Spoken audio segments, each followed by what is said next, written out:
और चलिए बड़ी खबर का रुख करते हैं। ईरान में लापता हुए अमेरिकी पायलट पर बड़ी खबर आपको बता रहे हैं।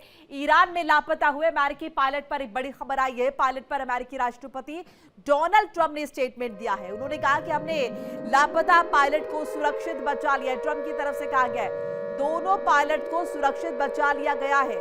इसके अलावा राष्ट्रपति डोनाल्ड ट्रंप ने कहा कि मेरे निर्देश पर दर्जनों सैनिक ईरान भेजे गए। ईरान की खतरनाक पहाड़ियों में फंसा था पायलट, जिसे बचा लिया गया है। मेरे निर्देश पर दर्जनों सैनिक ईरान भेजे गए। ये भी डोनाल्ड ट्रंप की तरफ से कहा गया था। जिस तरीके से देखिए लगातार इस बात का जिक्र जो है वो डोनाल्ड ट्रंप की तरफ से किया जा रहा है और वो लगातार ये बता रहे हैं कि कैसे ईरान पर दबदबा उन्होंने कायम किया हुआ है, कैसे लगातार ईरान पर एयर स्ट्राइक हो रहे, कैसे लगातार पर हमले जो है ईरान पर हो रहे हैं। और कहीं ना कहीं ईरान से कहा जा रहा है कि वो अगर घुट्टे अभी टेक देगा तो शायद स्थिति उसके लिए अच्छी होगी, लेकिन इसके बाद बहुत ज्यादा देर हो जाएगी। डोनाल्ड ट्रंप ये लगातार कह चुके हैं पहले ही कि ये जो हमला है, ये जो पूरा अगर हम देखें युद्ध है अभी, ये 2 से 3 हफ्ते और चलने वाला है। ऐसे में ईरान अगर पहले ही समझ लेता है तो ये उसके लिए बेहतर होगा। और इसी पर ज्यादा बातचीत के लिए मेरे साथ विकास अब्रोल जुड़ रहे हैं, मेरे सहयोगी। विकास, ईरान में लापता हुए अमेरिकी पायलट पर बड़ा अपडेट आया है, क्या कुछ जानकारी आपके साथ? जो बिल्कुल जो लगातार पिछले 2 दिन से वहां पर ऐसी कार्रवाई चल रही थी कि जो ऐसी बात चल रही थी कि जो उनके पायलट्स हैं वो अब उनका प्लेन क्रैश हुआ, उसमें से एक को बचा लिया गया, जो दूसरा है वो अभी लापता है। ऐसे में लगातार ईरान की तरफ से, यूएस की फोर्सेस की तरफ से लगातार कोशिश की जा रही थी कि उस पायलट को अपने कब्जे में लिया जाए, क्योंकि अगर वो ईरान के हाथ लग जाता तो कहीं ना कहीं यूएस को जो है बैकफुट पे आना पड़ता और यूएस को कहीं ना कहीं शर्तें माननी पड़ती ईरान लगातार।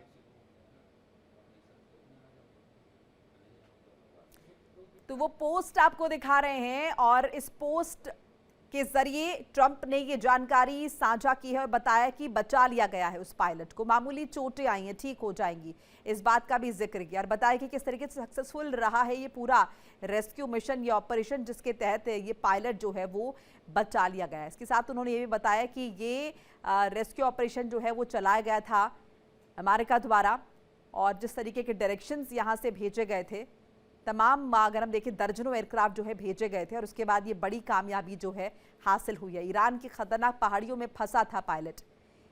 एक बार फिर से विकास का रुख कर लेते हैं।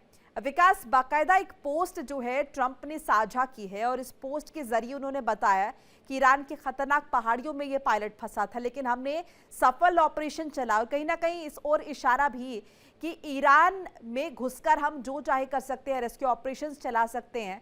अगर अपने पायलट को बचा सकते हैं तो आप ये समझिए कि अगर हमें कोई चीज नेस्तनाबूद करनी है, कोई जगह नेस्तनाबूद करनी है, तो वो कितना आसान है हमारे लिए।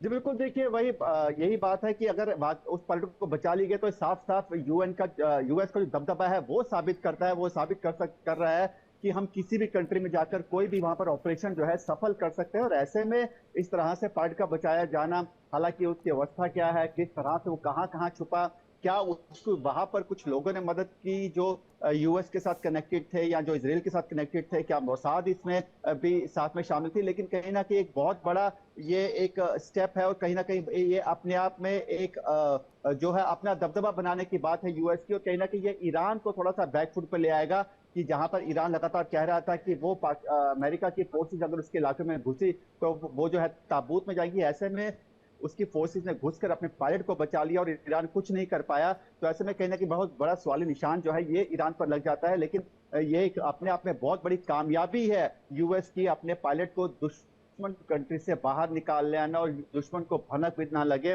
तो कहीं ना कहीं आने वाले समय में ये जो कामयाबी है जग में एक नया मोड़ ला सकती है, कहीं ना कहीं ये फ्रंट फुट पर यूएस को ला सकती है और अब ईरान आहिस्ता आहिस्ता लग रहा है शायद बैक फुट पे हो जाएगा। आप मेरे साथ बने रहिए विकास, आगे भी अपडेट मुझे आपसे लेना होगा। इस बीच एक और बड़ी खबर दर्शकों को बताते चले। देखिए, ईरान ने बहरीन में तेल रिफाइनरी पर अटैक किया है, भीषण अटैक हुआ है। ईरान ने बहरीन में तेल रिफाइनरी पर ये अटैक किया। हमले के बाद वेपको रिफाइनरी में भीषण आग लग गई है। रिफाइनरी के तेल क्षेत्र में फैली आग की लपटें और रिफाइनरी के पूरे हिस्से में भीषण आग का तांडव जो है वो नजर आया। तो हमले के बाद आप देख रहे हैं कि किस तरीके से वेपको जो ये तेल रिफाइनरी है यहाँ पर ये अटैक हुआ है, भीषण अटैक हुआ है। रिफाइनरी बताई जा रही है ये, जहां पर भीषण आग लगी है और रिफाइनरी के तेल क्षेत्र में आग की लपटें फैली। ऐसे में आप समझिए, क्योंकि तेल क्षेत्र है, ऐसे में ये आग और भी ज्यादा भीषण हो जाती है।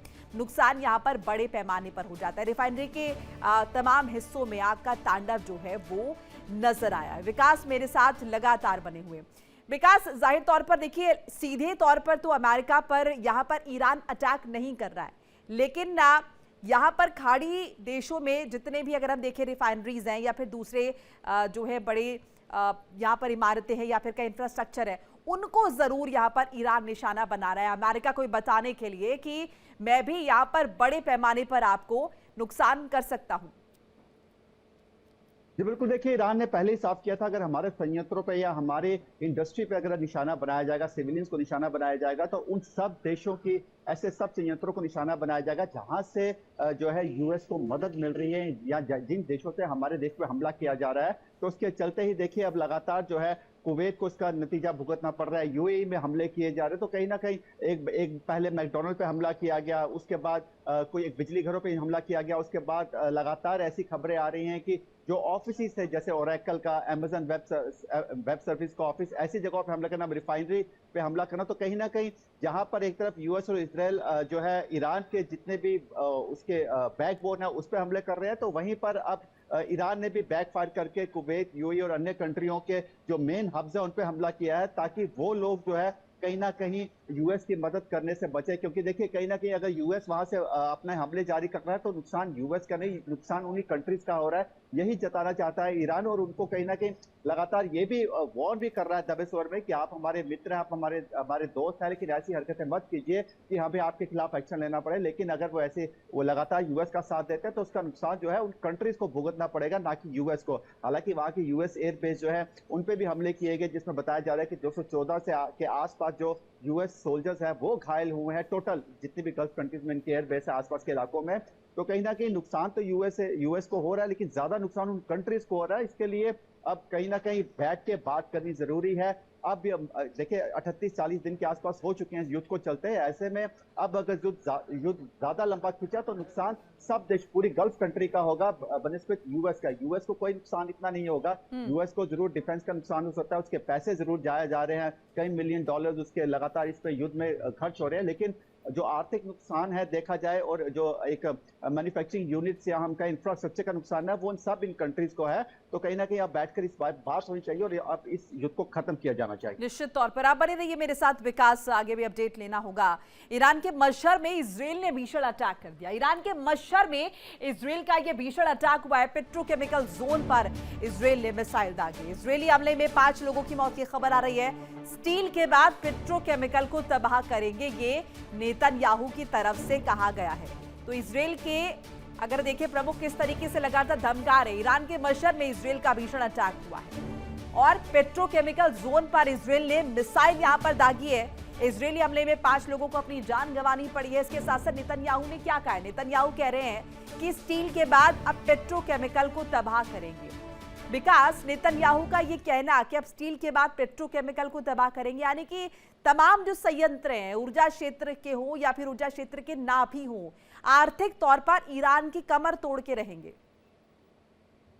जी बिल्कुल, देखिए इसराइल की पूरी कोशिश है। देखिए और इसराइल के लिए देखा जाए तो ये अपना वजूद बचाने की भी कोशिश है, क्योंकि जहां से एक तरफ अगर आज इसराइल झुक जाता है या ईरान पे हमला नहीं करता है तो गल्फ कंट्रीज का दबदबा उस पर बन जाएगा, जितनी आसपास के मुस्लिम कंट्री है। क्योंकि उस आसपास की मुस्लिम कंट्री में एक छोटा सा देश इसराइल जो है वो टिका हुआ है, और अगर आज वो बैकफुट पे जाता है तो सब कंट्रीज उस पर भारी पड़ेंगी। इसके चलते हुए ना चाहते हुए भी इसराइल को तो ये युद्ध लड़ना ही होगा, चाहे यूएस लड़े या ना लड़े। क्योंकि अभी जिस तरह से लगातार हम देख रहे हैं कि ईरान की तरफ से भी इसराइल के जो सिविल एरियाज हैं या वहां पर जो बड़ी बड़ी फैक्ट्रीज हैं उनको निशाना बनाया जा रहा है। ऐसे में ईरान की जो पेट्रोलियम इंडस्ट्री है, जो गैस इंडस्ट्री है, वो एक बहुत बड़ा हब है, जिसके बलबूते ही ईरान अभी तक जो सर्वाइव कर पा रहा है। क्योंकि ईरान से निकलने वाला पेट्रोलियम गैस का एक बहुत बड़ा चंक है जो पूरी दुनिया में जाता है। ऐसे में उसको निशाना बनाया जाता है, तो ये आर्थिक नुकसान जो है ईरान को पहुंचाने वाली बात है। लेकिन अब ये देखना होगा कि जो उसने तबाही की है इसराइल ने, अब इसकी रिटेलिएशन में ईरान क्या करता है। क्योंकि हमने जितनी बार देखा है उस पर जितनी बार हमले किए गए, ईरान ने डबल फोर्स के साथ रिटेलिएशन किया है, और अब इसका खामियाजा ये ना हो कि इसराइल की जनता को भुगतना पड़े।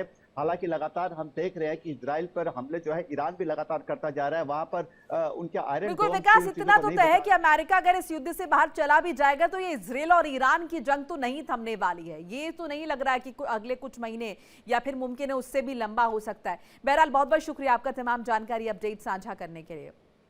देखिए इंडिया डेली 24/7 अब आपके स्मार्ट टीवी पर। इंडिया डेली मौजूद है सभी डिजिटल प्लेटफॉर्म पर लाइव और लगातार। इंडिया डेली 24/7 हर दिन राष्ट्र को समर्पित।